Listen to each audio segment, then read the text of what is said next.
सीताई, हे बघा, तुम्ही खाऊन घ्या ना. मगाचपासून तुम्ही काही खाल्लेलं नाहीये. तुम्ही दोघांनी आराम करणं गरजेचं आहे.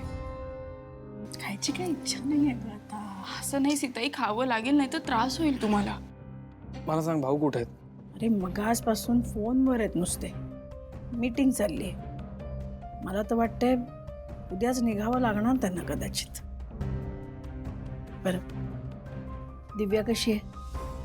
रडणं थांबलंय आता, पण तिला जोपर्यंत शांत नाही ना वाटत तोपर्यंत मला तर चैन नाही पडणार. आणि चंदन? तोही ओके. काल रात्रीपासून झोपलं नाही.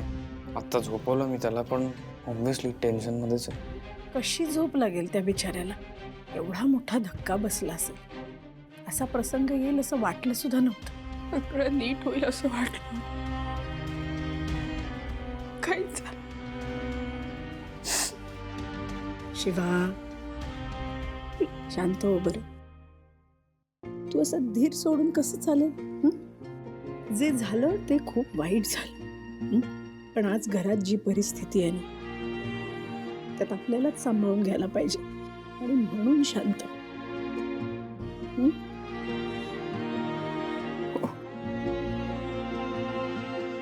बर, मी काय म्हणते, तुम्ही दोघं आता खाऊन घ्या आणि आराम करा. हॅलो, काळजी घे.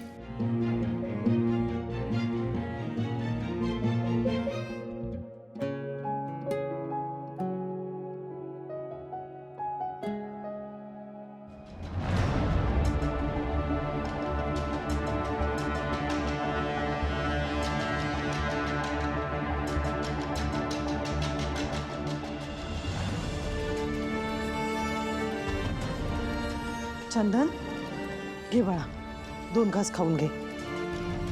हे बघ, तू नाही खाल्लंस ना तर दिव्याच्या घशाखाली सुद्धा घास उतरणार नाही. घे, ऐक आमचं, घे.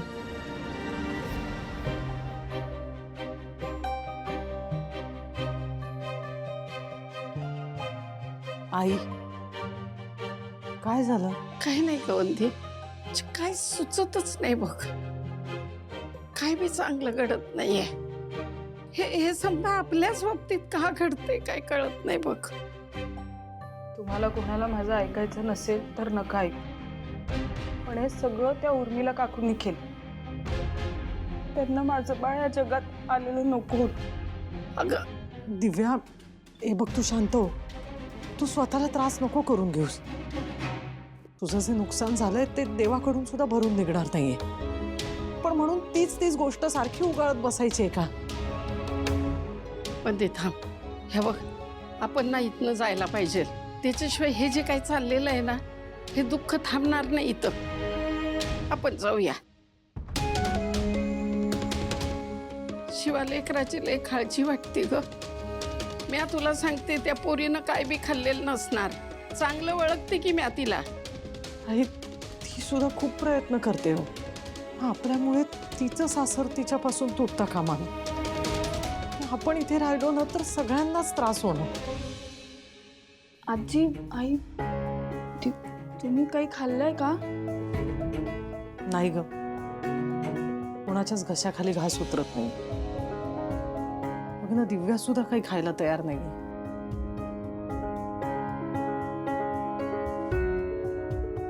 किती स्वार्थी असशील शिवा तू. फक्त स्वतःचा विचार करतेस ना. माझं एवढं मोठं नुकसान झालंय तरी बाई, आजी आणि आई तुझा संसार कसा तुटणार नाही याचा विचार करतात. त्या बाईमुळे माझं बाळ गेलं, त्याचं काय? दिव्या, हे बघ, तुझं म्हणणं कळतंय मला, पण उर्मिला काकूने हे मुद्दामून केलेलं नाहीये. दिव्या, तू शांतपणे विचार कर. तुझा गैरसमज झालाय. अगं, काय होतंय तुम्हाला? जो तो त्यांचीच बाजू घेताय. अगं, हे बघ दिव्या, कोणीही कोणाची बाजू घेत नाहीये. तू जरा एकदा आमचं ऐकून घे ना ग. आई, मला नाही ऐकून घ्यायचं. हे जे काही समजत चाललंय ना, तेच नकोय. वंदे, तू आवरायला घे. आपण निघूया इथनं. हा, म्हणजे तुम्ही जाताय इथून? हो. अगं आई, असं काय करताय? तुम्ही जाताय हे मला पटत नाहीये. तुम्हाला कळतंय का, भाऊंना जर हे कळलं तर तेही तुम्हाला जाऊ देणार नाहीये, त्यांना वाईट वाटेल. शिवा, अगं आम्ही इथून गेलो नाही ना तर हे दुःख काही कमी होणार नाही. ह्याच्यात उगाच अजून अडचणी वाढत राहत्याल. तेव्हा जाऊ देत बाई आम्हासनी. असं काही होणार नाहीये. हे बघ शिवानी, मुळात आम्ही इथे येऊनच चूक केली. आम्ही इथे आलोच नसतो ना तर हे काही घडलंच नसतं. पण आता केलेली चूक लवकरात लवकर सुधारली पाहिजे, हे नक्की. हे तर सगळं उलट फिरतंय. नाही, असं होऊन चालणार नाही. काहीतरी करायला हवं. आजवर या घरात कधीच माझ्यावर आरोप झाला नव्हता, पण आज सगळे मलाच दोष देऊन मोकळे झाले. आई पण माझ्या बाजूने काही बोलत नाहीये. ऐक, मला आम्हाला माहिती आहे की तू हे मुद्दामून केलेलं नाहीयेस, पण आता पण बिन काही नाही. अहो, मी हे केलेलंच नाहीये. मी तुमच्या कानी कपाळी ओरडून सांगते. कळत नाहीये का तुम्हाला? मुळात मला हा आरोप सहनच होत नाहीये. हो, खून पाडलं असं म्हणाली ती. पाडलं, ही मोठी गोष्ट आहे ही. आणि तुम्ही मुद्दाम केलं? असा विचारही नाही हो येत माझ्या स्वप्नात. तिचा पाय सटकला, मी तिला सावरायला गेले पण नाही सावरू शकले. याचा अर्थ असा होतो का की मी तिचं मूल पाडलं? ठीक आहे, ठीक आहे, तू तू तू शांत हो. हा, शांत हो. निघेल, काहीतरी तोडगा निघेल. काढा ना, खूप तोडगे काढा, भरपूर तोडगे काढा. अहो, पण जेव्हा मला गरज होती तेव्हा माझ्या बाजूने कोणी उभं राहिलं का? कोणी कशाला हो? तुम्ही तरी काही बोललात का? अगं तू हेच ओळखलात ना तुम्ही मला. याआधी पण मी विनाकारण खूप ऐकून घेतलंय, पण आता नाही. आता नाही.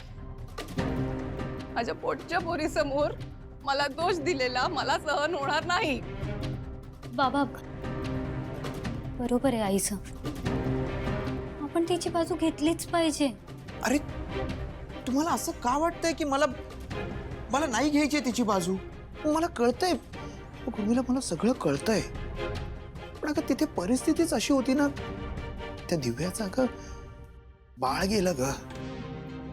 आपण मोठे आहोत ना, आपण समजून घ्यायला हवं ना. हे बघ, तू शांत हो, मला कळतंय. हा, मी म्हणून फक्त काही बोललो नाही ग. बघ, मला तर एवढंच वाटतंय की परत भांडणं होणार नाहीत, एवढं आपण बघूया. ते मला माहित नाही, पण आता जर कोणी मला काही बोललं तर मी ऐकून घेणार नाहीये. मग तुम्ही माझ्यासोबत उभे राहा, नाहीतर नका राहू. अगं, ए भाई लोक, काय रे, काय झालं? सगळं ठीक आहे ना? ए भाई, सगळं ओके ना? हा, तुम्हाला शिवाचा फोन आला होता का? अरे ती का फोन करेल आता? अरे ते सगळे तर फिरायला गेलेत ना. हा पण मला मेसेज आला होता. मी भाई ती जाम खुश आहे. भाई ते परत आलेत पिकनिक वरून घरी. काय? हा, मला संपदाने फोन केला होता. तिकडे काहीतरी गडबड झाले म्हणून ते तिकडून निघाले तिकडे यायला. आणि मी त्या संपदाला फोन करतोय, ते फोन पण नाही उचलत आहे. अरे भावा, ते सगळे एकत्र आहे तिकडे आणि सगळं ओके असेल, नको लोड घेऊ. अरे पण ती दिव्याताई पण आहे ना सोबत त्यांच्या. तिने काहीतरी गडबड केली तर? अरे हा रे, पण आता हे शिवाचा कॉल आल्याशिवाय आपल्याला कळणार नाही काय झालं ते. आणि ते इकडून गेल्यापासून ना खूप प्रॉब्लेम होत आहेत भाई. त्यात ते पिकनिकसाठी गेले होते शांत व्हायला, आणि त्यात कळत नाही यार मला तर भाई, ती दिव्याताई ना कन्फर्म काहीतरी कांड करणार बघ. बरोबर आहे. हे शिवाला तिचं घर मिळालं ना परत, ही सगळी कटकटच निघून जाईल. पण आपल्याला शिवा पण काही करू देत नाही ना, नाही तर आपण गप्पा बसलो असतो. मग गप्प बसून तर काय होणार नाही भाई, काहीतरी मार्ग काढावा लागेल.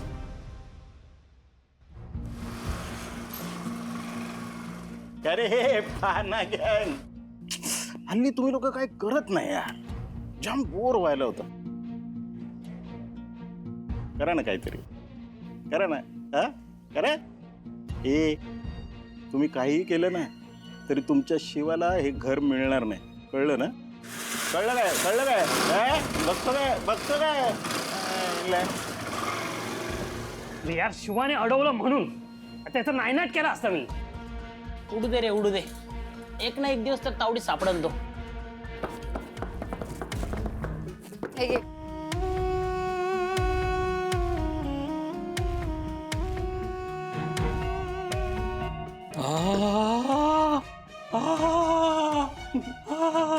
अरे किटुडाली अशा वेळी ही कोल्ड कॉफी प्यायला मिळणं म्हणजे अमृत अमृत.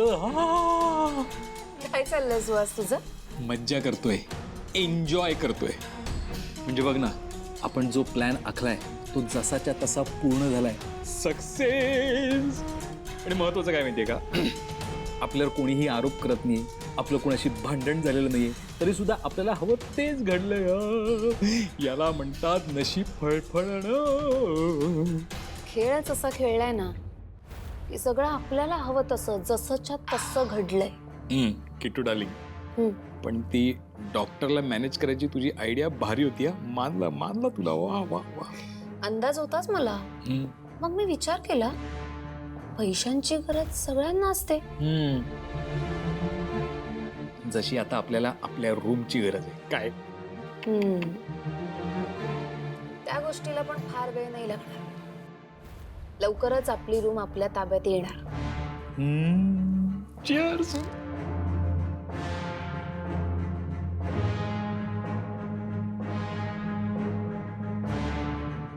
पण माझ्या मनात एक शंका आली बघ. म्हणजे एवढं शांत कसं काय? कोणीच कोणाशी भांडत नाही का? तुला वाटतंय ही माणसं फार वेळ गप्प बसतील?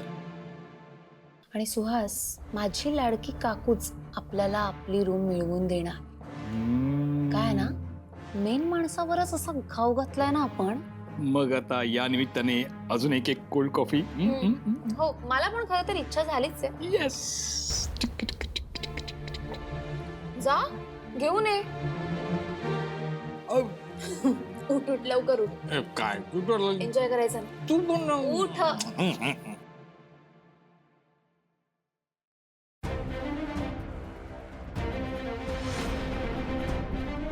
कीर्ती, लवकरच तुझे मोहरे चालवण्याची वेळ आली आता.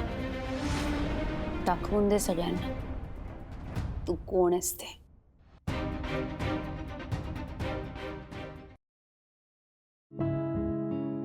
या काकू, आम्ही तुमचीच वाट बघत होतो. अजून काही आरोप करणं बाकी आहे? अहो तसं नाही, माफ करा, असं नव्हतं म्हणायचं. नाही ग, सध्या हेच चालू आहे ना घरात. उर्मिला, शांत हो. तुझ्यावर कोणी कसलेही आरोप लावत नाहीये. आपल्या घरात हे जे काय सगळं वातावरण झालेलं आहे त्याच्यावर काहीतरी शांतपणे तोडगा काढावा म्हणून आपण सगळे इथे जमलेलो आहोत. म्हणून माझी तुम्हा सगळ्यांना ही विनंती आहे की तुम्ही जरा शांतपणे एकमेकांचं म्हणणं ऐकून घ्या. मला वाटतंय भाऊ बरोबर म्हणतायत. आशू, बोल. ऐका, मला माहिती आहे जे घडलं ते खूप धक्कादायक आहे आणि अतिशय वाईटच घडलं, त्यात काही डाऊटच नाही. आपण फक्त इमॅजिन करू शकतो की दिव्या आता कुठल्या परिस्थितीतून जाते. आणि या प्रसंगात आपण सगळ्यांनी एकत्र समजून घेणं गरजेचं आहे. त्यामुळे आपल्यात जे काही गैरसमज आहेत ते आपण दूर करूया, बोलून सॉल्व्ह करूया गोष्टी. ऐकताय ना? ही पोरं लहान आहेत तुमच्यापेक्षा. हे सगळं वातावरण नीट करायचा ती प्रयत्न करतायत. निदान तुम्ही समजूतदारपणे तरी ऐकू शकता, वागू शकता. शिवाय यात माझी काही चूक नाही. आणि तुम्ही होता तेव्हा तुम्हाला असं कधी वाटलं का की मी असं काहीतरी करीन? तुम्ही गेल्यावर मी असं का करू? अगं, दिव्याचा पाय सटकला तेव्हा उलट मी तिला सावरण्याचाच प्रयत्न केला. कसले प्रयत्न? तुम्ही जे केलेत त्याला प्रयत्न नाही म्हणत, गुन्हा म्हणतात. तुम्ही मला मुद्दाम धक्का दिलाय, मला व्यवस्थित आठवतंय. बास झाला दिव्याताई, खूप बोललीस तू. आता आईबद्दल एक शब्दही ऐकून घेणार नाहीये मी. आणि माझी आई असं करूच शकत नाही, हे लक्षात ठेव तू आधी. संपदा, तू नका ना मध्ये बोलूस. मी दिव्याला समजवीन, ऐकल ती माझं. अगं आजी का तिने मध्ये बोलू नये? निदान कोणीतरी माझी बाजू घेत आहे या घरात. वहिनी, उर्मिला असं करू शकते असा विचारच कसा करू शकतो आपण? मला वाटतं ना आपण फक्त आरोप करतोय. समोरची व्यक्ती कोण आहे हे आपण बघतच नाही आहोत. ए थांबा थांबा, सगळेजण थांबा. आपल्याला हेच करायचं नाहीये. भाऊ, अहो माझ्या घरात माझ्याचवर हे आरोप होत आहेत. मी काय ऐकून घेऊ? आणि जी गोष्ट मी केलीच नाहीये त्यासाठी मी काय ऐकून घेऊ हे सगळं? किती खोटं बोलते ही. पण काकू, दिव्या पण ह्या सिच्युएशनला असं खोटं का बोलेल?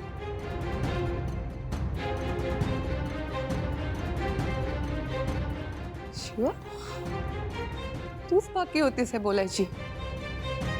म्हणजे हेच ओळखलंस तू मला? नाही नाही काकू, तू हे बघा, तुमचा काहीतरी गैरसमज होतोय. मला असं नव्हतं म्हणायचं. मी एवढंच म्हणत होते की धक्का चुकून लागू शकतो ना. शिवा, मी तुला 10 वेळा तेच सांगणार नाहीये. मला ठरवून धक्का दिलाय.